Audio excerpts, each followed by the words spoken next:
Do you trust yourself? Like, really trust yourself?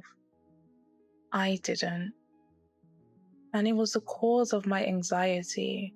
It was the cause of my stagnation. It was the root of all of my problems. Trust, or the lack thereof. I used to trust myself, but somewhere along the line, my trust faded into distrust.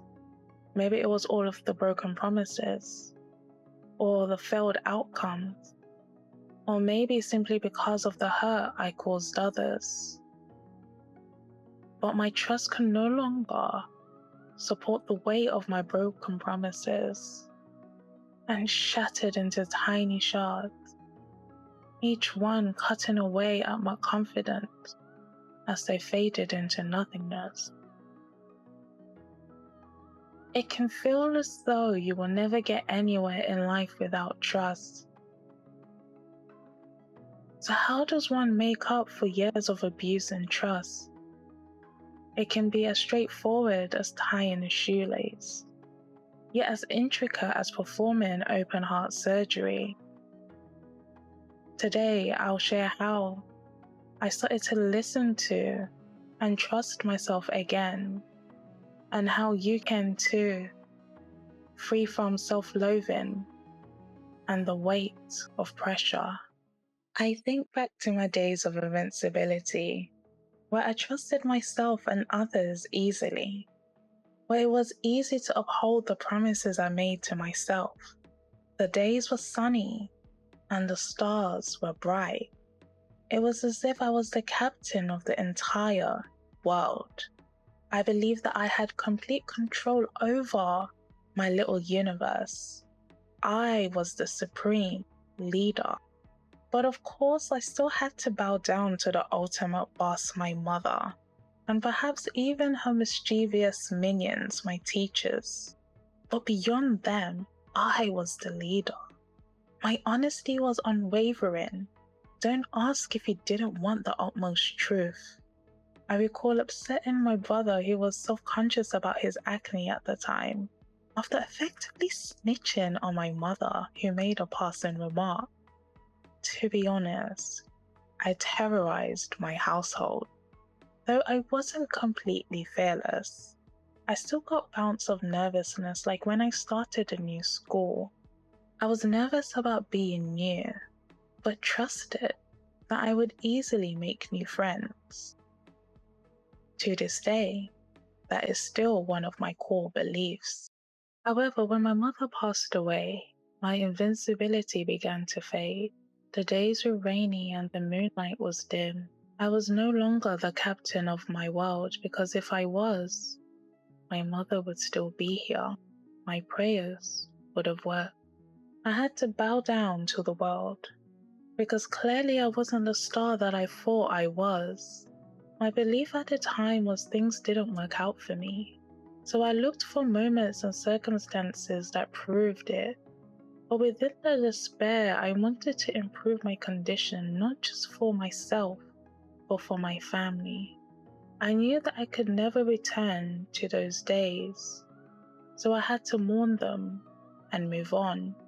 Even if I couldn't return, I could restart from where I was and recreate a different kind of invincibility, an evolved version. When things break, we can either throw it away or repurpose the shattered shards.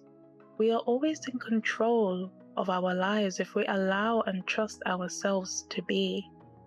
Trust feeds into everything. When you trust yourself, you inspire love within. With self-love, you get confidence. With confidence, you become resilient. When you lose trust within yourself, it can be hard to regain it. It is a gradual process, but there are ways to regain it. Why do we doubt our voice when it's the only one we've ever truly known? You already have the answers. It's time to listen to them. When was the last time you showed up not for other people, but for yourself? It might feel wrong or even unnatural to prioritize yourself when you are such a giver, but you're giving yourself permission to put yourself last. By the time you finally have time for yourself, you don't show up because your energy levels are already depleted. It's no wonder why you feel so disconnected, why you feel so small. Trust is fragile. When you betray your boundaries to be liked and silence your truth to avoid discomfort, you send a message that you don't matter. So today, just for today, choose to believe that your voice matters. Choose to believe that you matter. Take one thing off your list that isn't for you and replace it with that thing that is still on your back burner. Even if it's something small like not taking that phone call so you can have 10 minutes of relaxation, do it. Give yourself permission to do it without guilt. Every time you show up and keep a promise to yourself, you show that you matter. Build integrity with yourself. Be honest with your limitations. I was always scared to do this because saying it out loud makes it real. But if you are not honest with yourself here, it shows that you cannot accept or respect the person you currently are. Running away from the present only serves to postpone meeting your ideal self. The escapism you are currently feeling shows that you do not trust that you can become better. We are often told to look beyond our limitations. And I agree with this concept. However, if you have a poor sense of self when you do this, it would be as if you are lying to yourself because you do not actually believe that it is possible. So you hope and wish instead of believe and trust. What you can do instead is to acknowledge where you are. It is important to do this because in doing so, you take responsibility for yourself and for your life. You respect yourself, flaws and all, but believe, trust, and know that you can become better. Trust and confidence are not built through perfection, but through resilience and persistence. Start where you are. Build upon your current level of trust. It doesn't matter what level you begin at.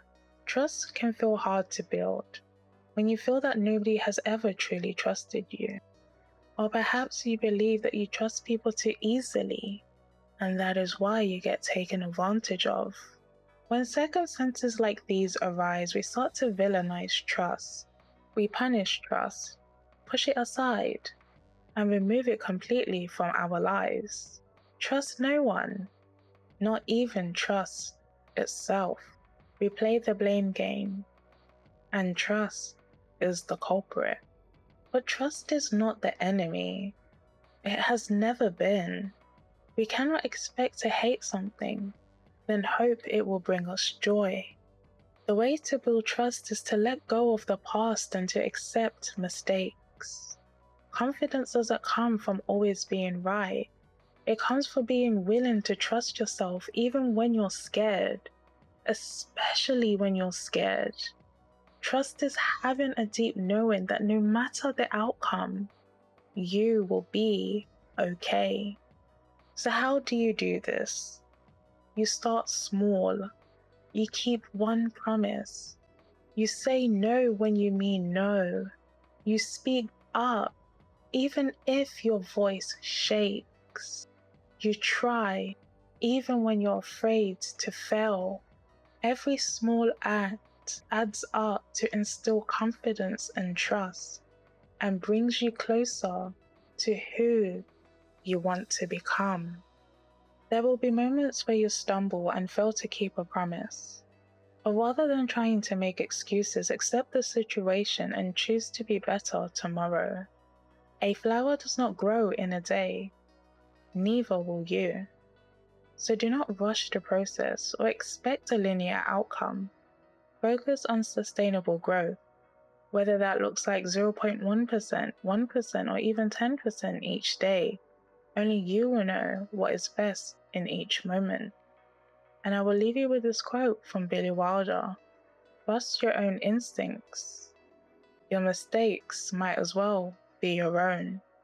If anything in this video spoke to you, leave a comment letting me know so I can read it. And if you're on a journey to healing and becoming, subscribe. You're not alone anymore.